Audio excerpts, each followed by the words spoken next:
الله وبركاته. أعوذ بالله من الشيطان الرجيم. بسم الله الرحمن الرحيم. إلى حضرة النبي محمد المصطفى رسول الله صلى الله عليه وسلم وإلى آله وصحبه أجمعين، وإلى حضرات جميع الأنبياء والمرسلين عليهم الصلاة والسلام، وإلى حضرات جميع الأولياء والصالحين وجميع المؤمنين والمؤمنات والمسلمين والمسلمات الأحياء منهم الأموات، وإلى حضرات آبائنا وأمهاتنا وأجدادنا وجداتنا وعشيرتنا ومعلمينا ومن لهم حقوق علينا، شكر الله لهم الفاتحة. أعوذ بالله من الشيطان الرجيم. بسم الله الرحمن الرحيم. الحمد لله رب العالمين الرحمن الرحيم مالك يوم الدين، إياك نعبد وإياك نستعين، اهدنا الصراط المستقيم صراط الذين أنعمت عليهم غير المغضوب عليهم ولا الضالين. آمين. الحمد لله الذي أحيانا بعدما أماتنا وإليه النشور، والصلاة والسلام على أشرف الأنبياء والمرسلين وعلى آله وصحبه أجمعين. رب اشرح لي صدري ويسر لي أمري واحلل عقدة من لساني يفقهوا قولي. سبحانك لا علم لنا إلا ما علمتنا إنك أنت العليم الحكيم، ولا حول ولا قوة إلا بالله العلي العظيم. أما بعد. Yang dimuliakan Tuhan Pengerusi dan ahli-ahli jawatan kuasa surau, yang berbahagia tuan-tuan imam, tuan-tuan bilal, tuan-tuan guru, para alim ulama tempatan, ustaz-ustaz, ustazah-ustazah, pemimpin-pemimpin setempat, seterusnya tuan-tuan, puan-puan, hadirin, hadirat, muslimin, muslimat yang dirahmati Allah sekalian. Alhamdulillah, setinggi-tinggi kesyukuran kita panjatkan kehadirat Allah SWT, karena Allah izinkan kita untuk memuliakan kehidupan hari ini dengan hadir dalam majlis yang paling mulia, yaitu majlis ilmu. Mudah-mudahan Allah akan bekalkan dengan ilmu yang secukupnya setelah kita mengaku menganut agama Islam. Allah akan bagi kita ilmu yang boleh menjadi kita ni orang yang diterima akidah kita, orang yang diterima ibadah kita, dan orang-orang yang diterima akhlak kita, dan dapat kita hidup dalam dunia ini memperjuangkan Islam hingga ke akhir hayat kita, sehinggalah Allah jemput kita ke alam yang baqa, alam yang kekal dalam kehidupan yang sementara ni. Kehidupan ni sementara aja, bukan lama benar. Nah, saya pun sudah dah 81 umur. Saya rasa baru 18. Tapi sekarang dah 81 dah. Dekat dah 82 dah. Bulan 5 tu 82 dah. Nah, rasa-rasa baru 18 aja. Begitulah lajunya perjalanan hidup ni. Sudah dah tua aja. Sudah orang nak panggil atuk aja. Saya ingat orang panggil kita abang lagi, rupanya atuk dah. Nah, begitulah hidup dalam dunia ini. Mudah-mudahan kita hidup sentiasa berada dalam keredaan Allah. Allah pimpin kehidupan kita. Allah pimpin ibadah kita. Allah pimpin akhlak kita. Dan lebih-lebih lagi Allah jaga akidah kita. Karena perkara yang pertama yang akan ditanya oleh Allah nanti melalui malaikat Munkar dan nakir ialah bab akidah. Kalau akidah kita betul, insya-Allah baru ditanya ibadah kita, baru ditanya sembahyang dan lain-lain. Kalau tidak, dikira sebagai orang yang tak beriman. Ramai ni. Kerana esok semua manusia akan dibariskan kepada 120 barisan. Kita ni dibariskan di Tuhan esok melalui malaikat lah. 120 baris semuanya. Daripada 120 baris, hanya 3 baris saja orang beriman. Faham ke ni? Lagi berapa? 120 tak 3 berapa? 117 baris. Kapior belakang. Ramai ke sikit yang berimannya? Sikit. Sebab Allah kata dalam Quran, wa qalilum min ibadiyas syakur. Dan sedikit sekali hamba-hambaku yang bersyukur. Artinya orang syukur tu sikit, orang beriman tu sikit. Hanya 2.5% saja. Macam kita bayar zakat saja. 2.5% orang beriman. Yang lain tu kapior belakang. Terus masuk neraka. Tak benda, angkat tangan. Jangan nanggung, nak angkat gambar muka dia orang ni. Terus masuk neraka. Wasiqal ladzina kafaru ila jahannam dhumara, kata Allah. Dihalau orang kafir itu masuk neraka Jahannam secara berbondong-bondong. Kerana iman tak sah, tak terima dari Tuhan sebagai orang yang beriman. Dikira sebagai orang yang kafir. Jadi dia akan masuk neraka dulu. Tak payah cek apa-apa, terus je. Tak dikira dosa dan pahala lagi, terus masuk neraka je. 3 baris saja orang beriman. Yang lain tu semua kafir belaka. Lagi 77.5%, bukan 97.5% kafir belaka. Kafir ada 4 jenis. Yang pertama murtad. Yang kedua musyrik. Yang ketiga mulhid. Yang keempat munafik. Yang mana tak? Cakap bawah. Yang pertama murtad. Ditolak imannya kerana melakukan perkara-perkara yang membatalkan syahadahnya. Menghina Islam, murtad. Menghina sunnah Nabi, murtad. Menghina Al-Quran, murtad. Menghina Rasul-Rasul, murtad. Yang kedua musyrik. Dia beriman dengan Allah tapi di samping itu nyembah lain daripada Allah Ta'ala.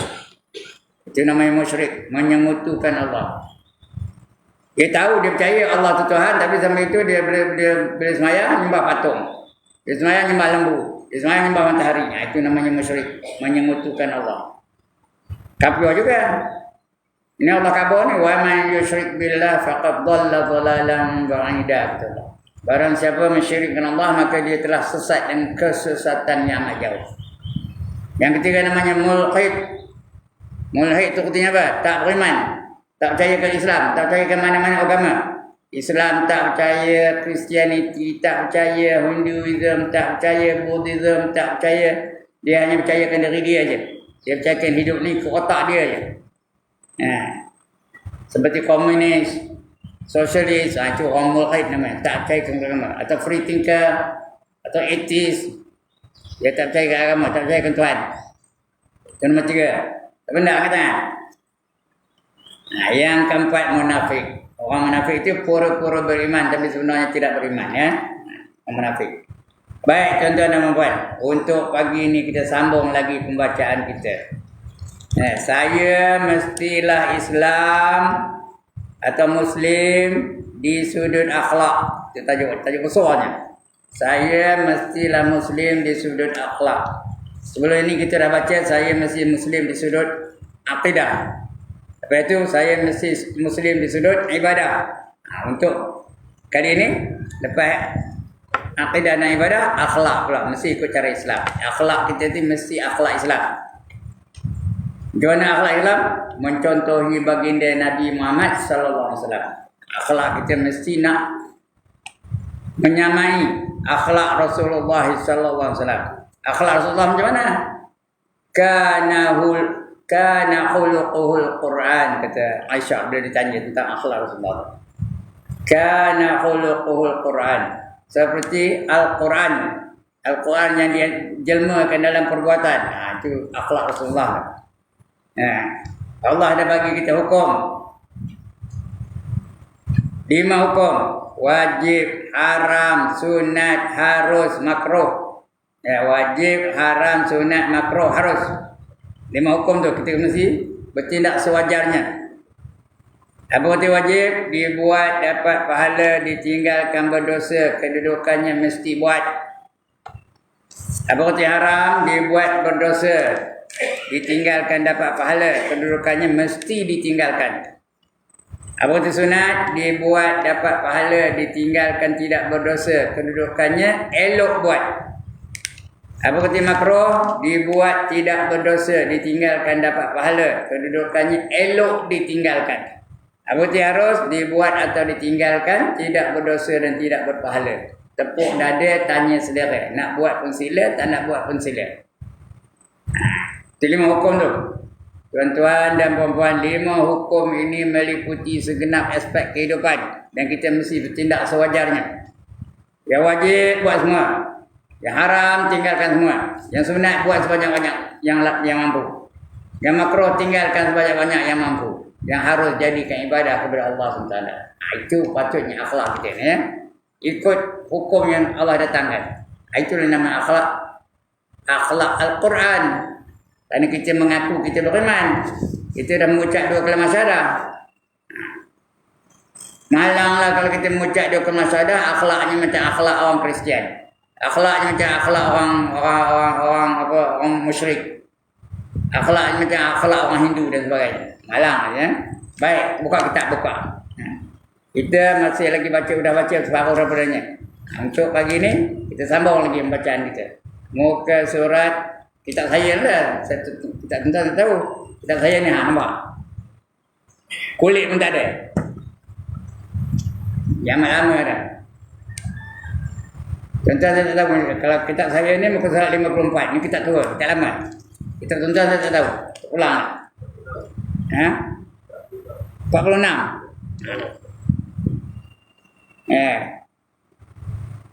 Baris atas. Yang saya punya baris atas.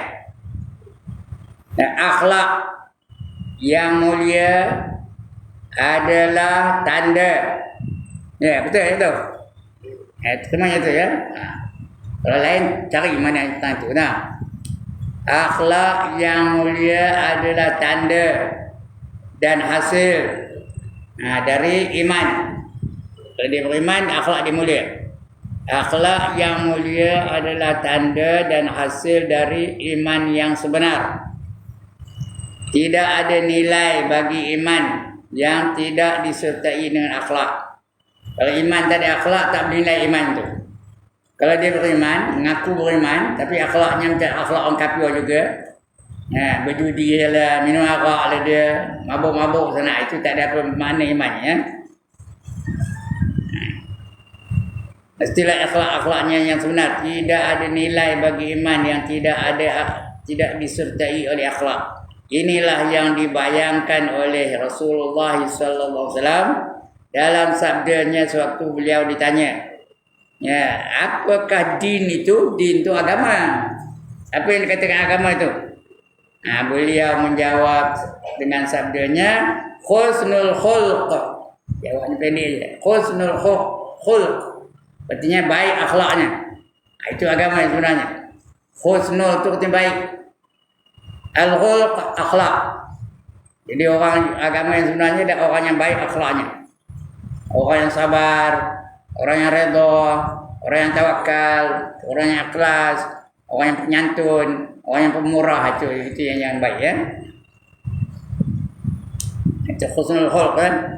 Din itu adalah akhlak yang baik, kata Nabi, ya. Hadis riwayat daripada Muhammad ibn Nasir Al-Maruzi secara mursal. Mursal itu dipetik daripada perkataan Rasulullah, yang mursal. Beliau juga pernah ditanya, apakah kecelakaan? Apakah kecelakaan itu? Apa yang jadi orang jadi celaka tu? Siapa yang dapat syiqawah? Yang dapat kecelakaan? Jawab Nabi apa? Beliau menjawab, su'ul khulq. Lawan husnul itu su'ul khulq. Atau su'ul khulq. Artinya jahat perangai. Pemarah, pendengki, riak, mojok, takabur. Itu jahat-jahat perangai ya. Itulah yang seburuk-buruk orang yang jahat perangai. Su'ul khulq. Kita nak husnul khulq, itu yang kita doa selalu apa? Berdoa masa doa apa? Allahumma khtim lana bi husnil khatimah wa la taqtim alaina bi su'il khatimah. Jadi dah doa itu tuan-tuan. Nah, mana tu imam mesti baca doa itu. Allahumma khtim lana bi husnil khatimah. Ya Allah, jadikanlah keakhiran akhir hidup aku ini dengan sebaik-baik kesudahan. Dan akhirkanlah kehidupan, dan janganlah kamu akhirkan kehidupan aku dengan sejahat-jahat kesudahan. Biar aku mati dalam keadaan beriman dan amal soleh. Itu kita nak tu. Itu sebaik-baik akhlak ya, sebaik-baik kesudahan. Jangan kamu matikan aku dalam kufur dan maksiat. Itu sejahat-jahat akhlak, sejahat-jahat kesudahan. Itu jawab Nabi ya. Apa dia orang yang paling celaka? Siapa orang yang paling disiksa? Iaitu orang yang jahat akhlaknya. Kecelakaan itu ialah akhlak yang jahat. Ada riwayat dari Abu Daud dan Ahmad secara mursal juga ya. Akhlak juga merupakan amal yang paling berat. Amal paling berat yang diletakkan di dalam neraca hamba pada hari kiamat. Akhlak tu paling berat.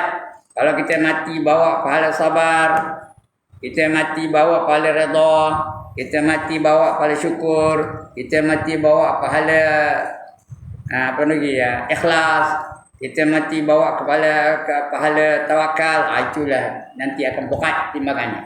Berbanding dengan pahala sembahyang, berbanding dengan pahala puasa, berbanding dengan pahala zakat, berbanding dengan pahala haji dan sebagainya. Yang paling berat ialah akhlak tu. Kalau kita ikhlas semata-mata kerana Allah, itu berat maksud tiba. Sampai tak nak timbang berat pahala yang angkat tangan. Kita esok nak berat pahala ke nak ringan pahala? Nak berat pahala lah. Tak nak ringan pahala. Kerana kalau berat pahala, apa kata Allah? Fa amma man saqulat mawazinuh fa huwa fi 'ishatir radiyah.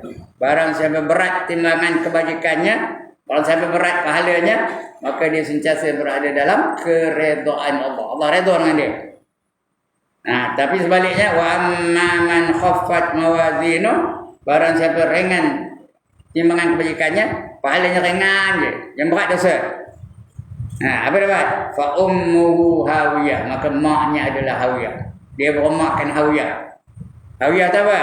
Wa ma adraka ma hiya, tahukah kamu apa yang dikatakan hawiyah? Narun khaliyah. Api neraka yang bersangatan nyalanya. Itu jadi maknya. Ya. Siapa nak bermakkan api neraka? Angkat tangan. Mak dengan anak apa buat dia mak? Ya, itu ada 3 orang anak. Apa buat pada anak? Anak terkecil umur 2 tahun, setahun. Ya? Apa buat dia mak pada anaknya? Ya Allah. Tampuk-tampuk aja ke? Anak tu manja. Apa buat dia mak? Dipeluk-peluknya, ya keda. Dicium-ciumnya, ya keda. Didukung-dukungnya, ya keda. Dilambung-lambungnya, ya keda. Ditimang-timangnya, ya keda. Itu. Cuma dengan anak. Ini bermakkan api neraka. Api neraka dia meluk dia. Api neraka dia menimang dia. Api neraka dia mencium dia. Api neraka dia yang melambung-lambung dia. Sama tak katakan? Sebab itu akhlak yang penting itu. Akhlak itu paling penting untuk kita bawa ke akhirat nanti. Ya. Jangan jahat akhlak. Dan akhlak juga merupakan amal yang paling berat yang diletakkan di dalam neraca hamba pada hari kiamat. Sesiapa yang rosak akhlaknya dan buruk amalnya tidak akan dipercepatkan hisab. Takkan dapat akan dia hisab yang bersangatan. Namanya hisaban syadida. Cek betul-betul. Esok kita ni semua akan dihisab oleh Allah Taala tau. Tapi ada orang hisab yang ringan. ada orang hisap yang berat. Kita nak yang mana? Yang ringan ke yang berat? Kalau yang ringan, tak ada lama hisapnya. Cek dah jalan je. Macam kita turun dari tobang lah. Kalau melenggang aja, apa kita kesan tu? Tuan-tuan, kalau melenggang je beg tak ada, apa tak ada. Apa kita kesan tu? Jalan lah katanya. Jalan lah Pak Haji katanya. Tapi kalau nolak 18 troli, tahu troli? Bekas-bekas barang tu, 18 semua tolak tu. Lama dah. Atau lama tu sekejap ceknya. Lama benar lah. Cek satu-satu. Kita nak hisaban yang ringan. Ya, itu apa di akhirat besok. Jadi kalau berat kebajikannya, berat pahalanya, hisapnya ringan je, cincai je. Mereka cek cincai je, ya. Macam kesam cek kita lah, macam kita turun ke orang, betul lah. Ya. Dan buruk amalnya tidak akan dipercepatkan hisabnya. Rasulullah sallallahu alaihi wasallam telah bersabda, "Ma min syai'in asqalu fi mizani al-'abdi yaumal qiyamati min husnil khulq." Tidak ada satu perkara yang paling berat yang diletakkan ke dalam neraca hamba di hari kiamat kelak lebih daripada akhlak yang mulia. Kalau akhlak yang mulia itu berat kena timbangan, ya. Apa tanda angkat tangan? Berat kena timbangan.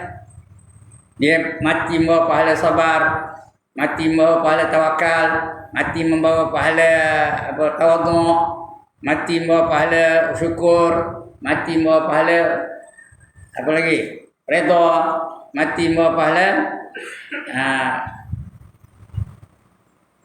ikhlas dan sebagainya. Tindakan itu. Besar pahalanya, sabar aja pahalanya, tak terkira banyaknya. Allah dah janji ni. Pahala sabar banyak mana pahalanya. Apa kata Allah? Innama yuwaffas sabirun ajrahum bighairi hisab. Kata Allah, ya. Sesungguhnya pahala bagi orang yang sabar itu tidak dapat dikira berapa banyaknya. Jadi nak kita ni sabar. Ya, ada orang cerita kepada saya. Masa itu saya naik motor, berteduh, hujan. Jumpa satu orang di kedai sana. Dia pun cerita kepada saya, orang ni ngata dia begini, buat dia macam-macam rakam. Dia ngabur kepada saya, dia ngadu kepada saya lah. Orang ni buat saya, buat dia ini cerita. Panjang-panjang ceritanya. Sudahnya saya kabur dia, sabar aja lah kata saya. Ditengkirnya saya balik tau. Sampai bila nak sabar katanya. Tengkirnya saya. Sampai bila nak sabar katanya. Saya pun jawab tidak dan tengkir, tapi jawab apalah secara jujur lah. Apa kata? Sampai mati lah kata saya. Bila dengar itu baru diam. Bila kabur sampai mati tu baru diam. Kita pun dah begitu. Sampai bila nak sabar? Tuan-tuan dan puan, sampai bila nak sabar? Sampai mati. Ni ada orang tak ada sabar dia dah. Jangan. Sabar tu biar bawa dia. Kita nak mati dalam keadaan sabar. Nak mati dalam keadaan tawakal. Nak mati dalam keadaan redha. Nak mati dalam keadaan syukur dan sebagainya. Sebab dalam hidup ni memang Allah uji. Macam-macam. Dan kita ada jalan keluar daripada ujian Allah Ta'ala itu. Setiap kali dapat nikmat, apa buat tuan-tuan dan perempuan? Syukur. Nikmat pun dapat, pahala pun dapat. Syukur dapat pahala. Setiap kali datang musibah, apa buat? Sabar. Jangan syukur. Bila dapat musibah, apa buat? Sabar. Jatuh parik ke? Sabar. Motor curi orang ke? Sabar. Keluarga meninggal, sabar. Macam saya baru ni, isteri meninggal, sabar.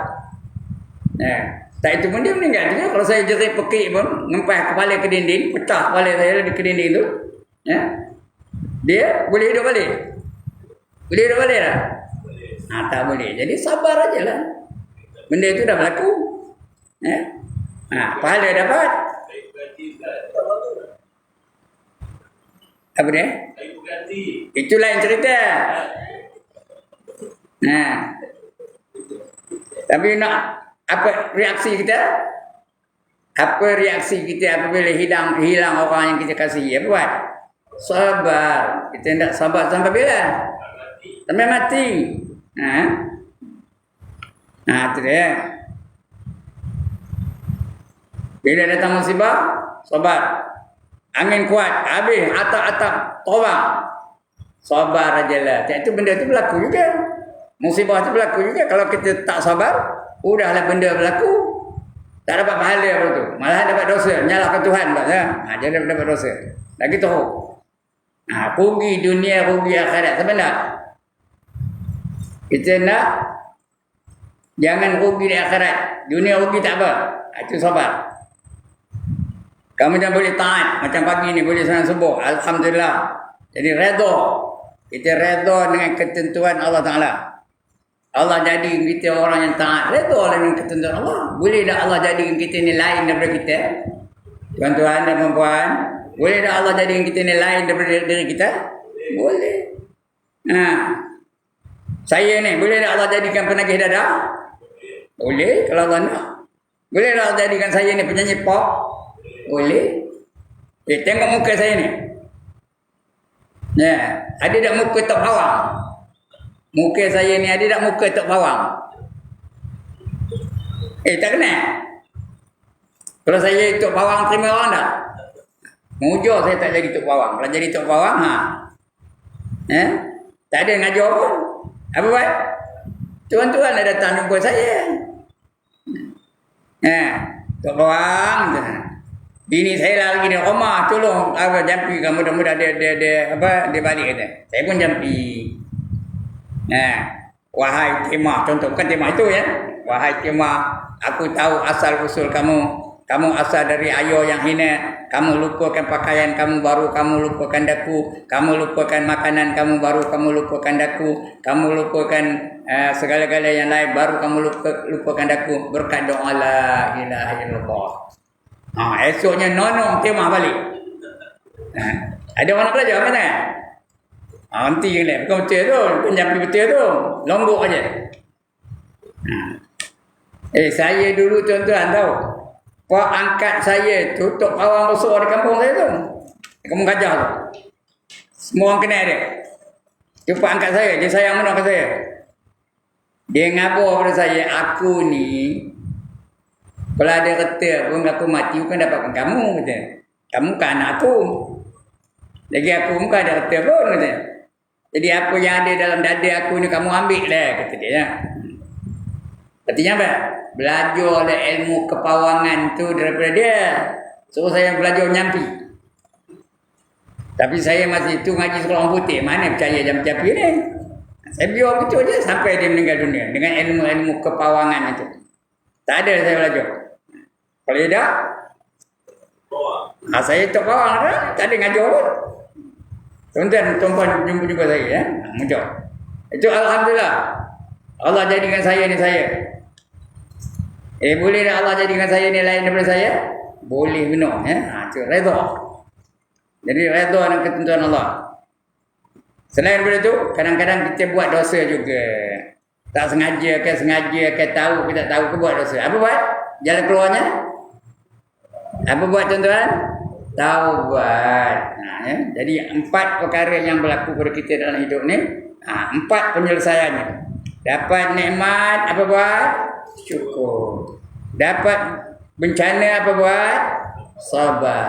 Boleh taat, apa buat? Redha dengan ketentuan Allah Ta'ala. Bila terbuat dosa, apa buat? Taubat. 4 perkara dan 4 penyelesaiannya. Itu akhlak yang mulia. Yang kita hendak akhlak macam itu ya. Jadi apa? Tengok hadis yang kita baca tadi. Apa katanya? Tidak ada satu perkara yang paling berat yang diletakkan dalam neraca hamba di hari kiamat kelak lebih daripada akhlak yang mulia. Jadi ketika akhlak yang mulia itu berat benar pahalanya. Bila timbang so berat pahalanya. Pahala sabar berat, pahala redha berat, pahala syukur berat. Pahala apa lagi? Pahala tawakal berat. Pahala ikhlas berat. Kemudian lagi apa kata Nabi? Tengok lagi ya. Tirmizi berkata, hadis ini hasan sahih. Hadis yang kita baca tadi. Ma min syai'in asqalu fil mizan al-'abdu yaumal qiyamah min husnil khulq. Yang kita baca tadi ya. Hadis ini kata Tirmizi apa? Hasan sahih. Apa artinya hasan? Hadis hasan artinya baik. Hasan tu baik. Ada orang nama Hasan ni? Baiklah tu. Nah, tak ada nama Hasan. Haji Hasan tak ada. Dia baik tu. Hasna baik. Husni baik. Itu arti dalam bahasa Arabnya hasinun hasan. Tapi cakap Melayunya baik. Yang paling baik ialah akhlak yang baik itu. Berat nanti timbangannya. Orang nama Hasnah tu baik lah tu. Hasnul tu baik lah tu. Husni tu baik lah. Ada orang dengar? Seorang namanya Dr. Husni ada tak? Ada tak? Orang mana? Orang Bekalan. Bekalan Pego. Dia sekarang nak jadi ahli fatwa negeri Perak. Doktor. Dia dapat PhD. Dia panggil doktor. Dr. Husni. Anak saudara kepada ulama besar. Siapa ulama besar Perak ni? Ya Allah, dia minta kenal ya. Ulama yang besar di Perak ni siapa namanya? Idris Marbawi. Ada orang nama ada? Idris Marbawi. Ada yang ngarang kitab namanya Bahrul Mazi. Pak saudara dia lah Idris Marbawi. Pak saudara Dr. Husni. Dia baik tu orang yang baik pun. Walaupun dia tu doktor falsafah, ulama besar, tapi dia akhlaknya macam orang tak ada ilmu je. Tu jawapannya. Baik jawapannya. Mulia kan. Sanggup dia nada kitab dengan saya. Padahal ini ngajar ni cikgu. Dia doktor. Tapi dia boleh nada kitab dengan saya. Boleh dengar saya ceramah depan tu. Depan saya tu. Macam apa tak tahu je dia. Itu orangnya cukup tawaduk. Itu akhlak yang baik. Alright. Dalam Islam akhlak merupakan intipati. Apa itu intipati? Perkara yang paling penting. Itu intipati ya. Bagi segala ibadah. Kalau semayang rajin tapi akhlak tak baik macam. Semayang rajin tapi perampui macam. Semayang rajin tapi ngumpat orang rajin. Semayang rajin tapi mencuri macam.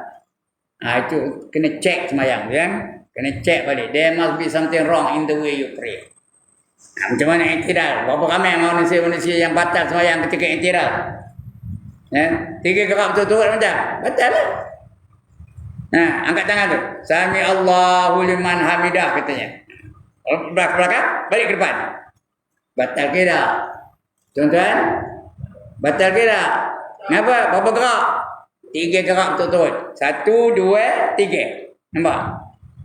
Ada bila kalau 4 gerak, batal semayang. Saya tak ngajar fiqah ni. Dia orang ngajar fiqah tahu lah ni. Banyak apa tu? Kita nampak lah ketika semayang sunat lah. Memang wajib mana nampak warna ujung sana, kita ujung sini tak nampak. Tapi yang sunat nampak. Kita belakang di depan. Berapa ramai yang batal semayang ketika iktidal? Ketika rukuk banyak yang batal. Ada yang menjur tu. Ada spring tu. Allahu Akbar ketika kepala. Padahal 1, 2, 3. Ada 3 gerak betul-betul. Batal semayang. Kalau dia benar-benar semayang, dia akan jaga akhlaknya. Orang semayang tak ada jadi perampui. Orang semayang tak ada jadi pemfitnah. Orang semayang tak ada jadi apa? Tak ada buat maksiat. Kerana semayang itu mencegah dia daripada perbuatan keji dan maksiat. Kerana itu janji Allah. Kalau dia benar-benar semayang, kena cek balik bacaannya macam mana. Gerak-gerik macam mana. Jadi ibadah tanpa akhlak, ibadah hanyalah merupakan adat resam dan gerak laku yang tidak mempunyai nilai dan faedah. Berhubungan dengan solat umpamanya Allah telah berfirman. Ini ayat tadi ya. Dia menyatakan bila dia semayang dia tak ada melakukan maksiat kita. Apa kata Allah? Inna salata tanha 'anil fahsya'i wal munkar. Sesungguhnya sembahyang itu mencegah dari perbuatan keji dan perbuatan maksiat. Orang sembahyang tak ada lagi ngambil minum ekor. Orang sembahyang tak ada lagi minum arak. Orang sembahyang tak ada lagi berzina. Orang sembahyang tak ada lagi mengumpat orang. Orang sembahyang tak ada lagi hasad dengki dan sebagainya. Kerana sembahyang itu mencegah dia daripada perbuatan fahsya dan munkar. Kalau betul dia sembahyang. Kalau buat juga, ya dia dah orang sembahyang juga, mencuri juga, ada dah. Ada dah orang sembahyang juga, rasuah ambil juga, ada dah. There must be something wrong. Ada yang tak kenal. Bacaannya ke, gerak-gerinya ke. Kalau tidak, sembahyang itu sendiri akan mencegah dia daripada perbuatan fahsya dan munkar. Sembahyang itu mencegahnya. Kerana sembahyang itu mencegah dia. Dia tak akan melakukan maksiat. Kerana dia dah sembahyang. Tapi kalau buat juga, mana ada lah tak kenal dengan sembahyang tu. Kerana sembahyang tu tidak mencegah dia dari perbuatan keji dan juga perbuatan yang maksiat. Ya. Sesungguhnya solat itu mencegah dari perkara jahat dan mungkar. Surah Al-Ankabut ayat 45. Itu ayat Quran. Hadis ada Rasulullah sallallahu alaihi wasallam bersabda, "Man lam tunhihi salatu anil fahsya wal munkar lam yazdad minallahi illa bu'da." Artinya apa? Sesiapa yang tidak dapat dihalang oleh solatnya daripada melakukan perkara-perkara yang jahat dan yang mungkar, beliau adalah bertambah jauh dari Allah Ta'ala. Kalau semayang juga, numbai ekor ambil juga, semayang juga, mencuri juga, semayang juga, rasuah juga, semayang juga, perampai juga. Jadi dia tak ada hampir dengan Allah. Semayang tak ada mendidik dia. Dia makin lama makin jauh, makin lama makin jauh dengan Allah Ta'ala. Artinya lama-lama tak ingat dengan orang tu. Walaupun dia semayang. Tak ada ingat dengan Allah Ta'ala. Tak sedar bahawa Allah tu sentiasa melihat dia. Tak sedar bahawa Allah tu sentiasa mendengar apa yang dia cakap. Tak sedar bahawa Allah Ta'ala mengetahui apa yang dia buat. Sedangkan dia semayang. Sedangkan orang semayang dia tidak akan melakukan maksiat di kedai. Itu hadis Nabi tu lah. Sehubungan dengan puasa. Kalau dia betul-betul puasa. Rasulullah sallallahu alaihi wasallam bersabda, "Idza kana yaumu shaumi ahadikum fala yarfus wala yaskhab fa inna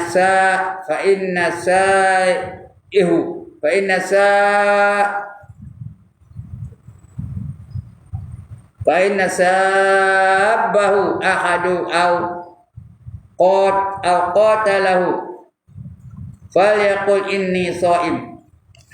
Artinya apa? Apabila kamu puasa, datang orang mengancam kamu, nak bertumbuk dengan kamu, nak mukul kamu, khabar pada dia, aku ni puasa ya. Dia tak jadilah dia nak melakukan apa-apa pada kita. Tengok apa rasminya, maknanya janganlah seorang dari kamu melakukan rafas. Rafas artinya apa? Mengeluarkan kata-kata yang menimbulkan berahi. Menimbulkan berahi. Seringinkan perempuan tu. Ngorat cerita je. Kata dengan perempuan tu, ngorat je. Mau kita tengok wayang, mau kita nari dengan perempuan. Tak ada apa tu. Kalau dia puasa, tak ada apa tu. Menimbulkan berahi. Yang tidak senonoh ataupun bersetubuh. Mau kita pergi hotel, nak subuh dengan perempuan tu. Kalau dia puasa, tak ada laku apa tu dah. Dan bertengkar. Orang puasa tak ada bertengkar. Tak ada sampai tegang-tegang orang lehor. Pada hari beliau berpuasa, apabila beliau dicerca, apabila dimaki diorang, apabila beliau dicerca atau diperangi oleh seseorang, beliau hendaklah mengatakan, sesungguhnya aku berpuasa. Inni shaim. Tak ada dia gaduh. Tak ada dia marah kita kalau kita puasa. Tak ada bertengkar orang kita. Tapi nak khabar betul ya. Itu cara kita. Itu akhlak yang perlu ada kita. Untuk ya, kalau dia semayang, dia tak melakukan maksiat lagi. Kalau dia puasa, tak ada siapa yang nak menghalang dia. Nak mengganggu dia. Kerana dia sedang puasa. Khabar saya puasa. Tak ada orang ganggu dia lagi. Jadi dua-dua makna ibadah dua-dua tu mencegah daripada perbuatan fahsyat dan munkar. Semayang mencegahnya, puasa pun mencegah dia daripada perbuatan fahsyat dan munkar. Faham ke ni? Tu lah. Puasa ni guna kita puasa tu. Guna kita semayang tu begitu juga. Sehubungan dengan haji pula. Orang ni haji mana? Al-hajju ashurun ma'lumat. Faman farada fihinna al-hajj fala rafasa wala fusuqa wala jidala fil hajj. Ayat Quran tu surah Al-Baqarah. Al-hajju ashhurun ma'lumat faman farada fihinna al-hajj fala rafasa wala fusuqa wala jidala fil hajj. Artinya apa? Haji adalah beberapa bulan. Bulan haji tu bermula daripada bulan Ramadan tu, kira bulan haji dah tu ya. Beberapa bulan yang dimaklumi, kita semua dah tahu. Barang siapa yang mensiapkan niatnya di dalam bulan itu, bila dah niat nak jadi haji ya, nak mengerjakan haji, saja aku mengerjakan haji dan berikhram aku dengannya. Itu niatnya. Ada niat tu, ya. Bila niat jadi mengerjakan haji tu, dia menetapkan niatnya dalam bulan itu akan mengerjakan haji, maka tidak boleh rafas. Apa arti rafas? Rafas tu arti buat perkara-perkara yang jahat. Ya? Tak ada rafas. Tidak boleh berbuat fasik, tak ada mencuri, tak ada rasuah. Tak ada nengok wayang dengan girlfriend. Terrafas ya. Ya. Berarti apa? Tidak berbuat fasik. Fasik itu kena jahat. Dan berbantah-bantah, tak ada bertengkar-tengkar dalam masa mengerjakan haji ya. Masa haji jangan bertengkar-tengkar. Jangan nak ngatok. Ada seorang, itu pengalaman saya pergi haji lah. Mungkin dia bertengkar dengan satu orang tu, ya Allah, bertengkar saja. Jangan, tak boleh itu ya. Rasulullah sallallahu alaihi wasallam bersabda lagi, apa kata Nabi? Man hajja falam yarfus walam yasfuq raja kayaumi waladathu ummu. Artinya barang siapa melakukan haji dan beliau tidak melakukan rafas itu benda buruk tadi, dan perkara-perkara yang fasik, perkara yang jahat, beliau akan kembali seperti hari beliau dilahirkan oleh ibunya. Kalau mengerjakan haji, tak ada buat jahat lepas itu, semayang tak tinggal, puasa rajin, sunat lah, pasal Ramadan memang buat lah, puasa rajin, lagi apa? Akhlak baik, orang yang tawaduk, merendah diri. Maknanya apa? Kalau dia mengerja haji di bawah itu, maknanya dia akan jadi seperti budak yang baru lahir daripada perut maknya. Budak baru lahir ada ke main teruk? Tuan-tuan, budak baru lahir ada ke main judi? Budak baru lahir ada ke dia berzina? Ada ke dia nari? Ada minum arak? Minum tak lalu dia baru lahir macam itulah. Kita nak apa itu? Macam baru dilahirkan, tak ada dosa lagi. Apa tak ada dosa? Itu. Siapa tak nak angkat tangan? Nak angkat kambun, orang tak nak. Kita hendak mudah-mudahan kita seperti kanak-kanak yang baru dilahirkan ya. Baik. Akan datang kita akan baca apa?